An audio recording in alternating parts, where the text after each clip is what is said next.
अस्सलाम वालेकुम व्यूअर्स, मैं हूं जाहिद नूरी एडवोकेट। आप देख रहे हैं law and the liar. Comment box में आप लोग अक्सर सवाल पूछते रहते हैं। बाज़ दोस्तों के सवाल बड़े मयारी होते हैं, उनका जवाब वैसे तो कमेंट बॉक्स में मैं कोशिश करता हूं लिखूं, लेकिन उनको सही तरीके से समझ शायद ना आए, इसलिए उनका जवाब मैंने सोचा कि बेहतर ये होगा वीडियो के थ्रू दे दिया जाए और वीडियो दीगर लोगों के भी काम आ सके, रहनुमाई हो सके, और दोस्तों की भी जो जानना चाहते हैं किसी न किसी कानूनी मसले के हवाले से रहनुमाई लेना चाहते हैं। लेकिन इन सवालों के जवाब देने से पहले आपसे गुजारिश, अगर आप चैनल पर नए हैं, आपने चैनल सब्सक्राइब नहीं किया हो तो चैनल सब्सक्राइब करें, वीडियो लाइक करें, बेल आइकन प्रेस करें ताकि अवेयरनेस के हवाले से हर नई आने वाली वीडियो का नोटिफिकेशन आप तक पहुंच सके। पहला सवाल है, मेहर नोमान नाम की आईडी बनी हुई है। इस आईडी से आया कि जी मेरे आईडी कार्ड और पासपोर्ट पर मेरा नाम नोमान शफ़क़त लिखा हुआ है, जबकि मेरी इंटर की सनद और मैट्रिक की सनद पर मेरा नाम हाफिज़ नोमान शफ़क़त है। तो क्या मैं ये सही करा सकता हूँ, और अगर करा सकता हूँ तो कितने दिन में? इनके दो सवाल हैं बेसिकली। एक ये ठीक कराने के हवाले से पूछ रहे हैं और दूसरा पूछ रहे हैं कि कितने दिन में।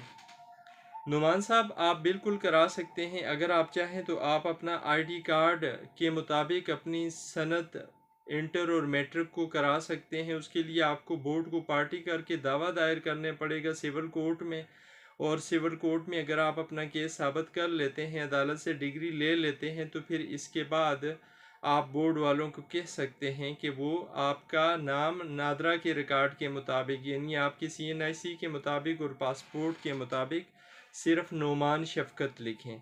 और अगर आप चाहते हैं कि ये नाम आपके नादरा के रिकॉर्ड में आ जाए जो आया हुआ है आपकी सनद में, तो फिर इस सूरत आपको नादरा को पार्टी करके नादरा के ख़िलाफ़ केस दायर करना पड़ेगा और नादरा से दुरुस्तगी करवा के अपने नाम की उस पर हाफिज़ लिखवा के हाफिज़ नोमान शफ़क़त, तो फिर आप पासपोर्ट ऑफिस को एप्लीकेशन दे के वहाँ दुरुस्तगी करा सकते हैं अपने नाम की।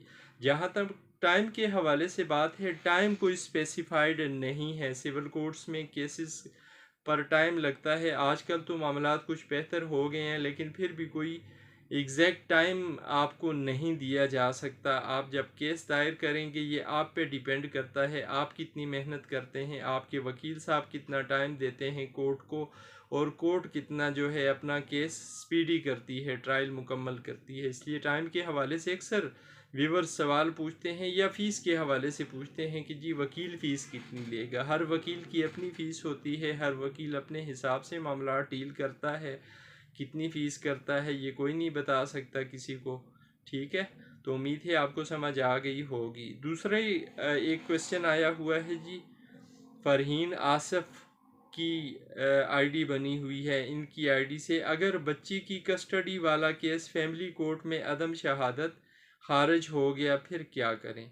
अगर केस आपका अदम शहादत खारिज हो गया है, आपके पास ऑप्शन है, आप उस केस को बहाल करवा सकते हैं। अगर आपका राइट क्लोज हुआ और इस वजह से आपका केस खारिज हो गया, आप अपील कर सकते हैं उस केस के खिलाफ, और अपील करके आप उस केस को बहाल करवा सकते हैं। और अगर कोई रीज़नेबल ग्राउंड है या वजह है केस खारिज होने की, तो फिर उसी कोर्ट में भी आप दरख्वास्त दे के कर सकते हैं। लेकिन बेहतर ये होगा कि आप अपील फ़ाइल करें, क्योंकि ये फाइनली डिसाइड हुआ आपका केस, और अपील विद इन टाइम अगर है आपकी, या अगर विद इन टाइम नहीं भी है तो आप कोई रीज़न देते हैं जिसकी वजह से आपको पता नहीं चल सका और केस खारिज हुआ, इस तरीके से खारिज किए हुए केस को आप अपीलेट कोर्ट के ऑर्डर के थ्रू बहाल करवा सकते हैं और अपना ट्रायल मुकम्मल करा सकते हैं।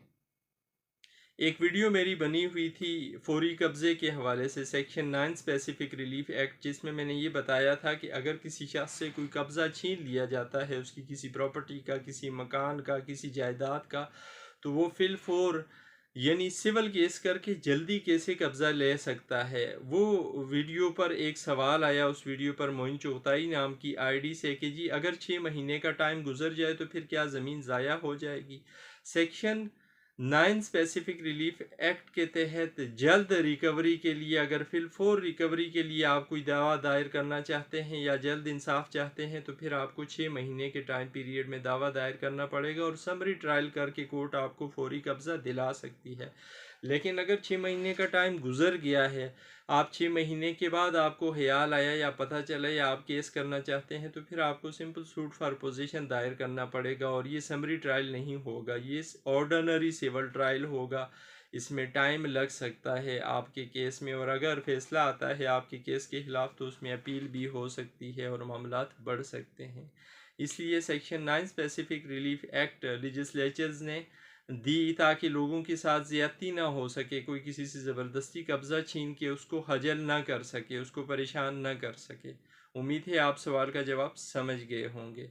एक और सवाल जी, हावर सुहेल नाम की आईडी बनी हुई है, इस आईडी पर पूछा गया इस आईडी से कि जी अगर बाप ने दूसरी शादी कर ली हो और 2 बच्चियां हों, पहली माँ के पास हों, तो क्या अदालत बच्चियां सौतेली माँ और बाप को दे सकती है?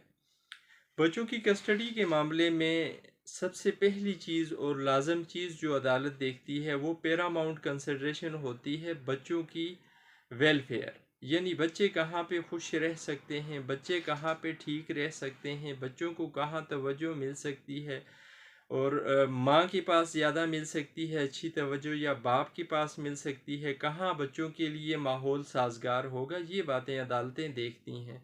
बच्चियों की कस्टडी के बारे में आमतौर पर ख्याल यही है और हो भी रहा है अदालतों में कि बच्चों की कस्टडियाँ ज़्यादातर जो है कस्टडी माँ को ही मिलती है, माँ के पास रहने दिया जाता है बच्चियों को।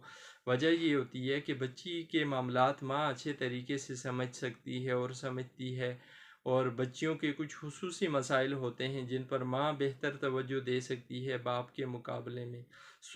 अगर सौतेली माँ है और बाप उसके साथ रह रहा है तो पहली माँ से कस्टडी लेकर कोर्ट सौतेली माँ को नहीं देगी और नहीं देती। यहाँ पे इस पे चेन ऑफ जजमेंट्स हैं जो फेवर कर रही होती हैं असल माँ को, या कर रही हैं कि असल माँ जो बच्चे की अपनी माँ है वो ही हकदार है बच्चे की कस्टडी के, बाप के मुकाबले में भी और सौतेली माँ के मुकाबले में भी। ये थे कुछ सवालात, इसके अलावा और भी सवालात हैं जिनके जवाब मैं दूंगा नेक्स्ट वीडियो में। अगर आप भी कोई सवाल पूछना चाहते हैं तो आप चैनल सब्सक्राइब करके बड़े अच्छे तरीके से अपना सवाल पूछें और सवाल कोशिश करें क्लियर हो, ताकि मुझे समझ आ सके आपको सवाल को समझने में और उसका जवाब मैं दे सकूं और आपको फ़ायदा हो। उम्मीद है वीडियो आपको पसंद आएगी। आखिर में फिर गुजारिश, अगर आप चैनल पर नए हैं, आपने चैनल सब्सक्राइब नहीं किया हुआ तो चैनल सब्सक्राइब करें, वीडियो लाइक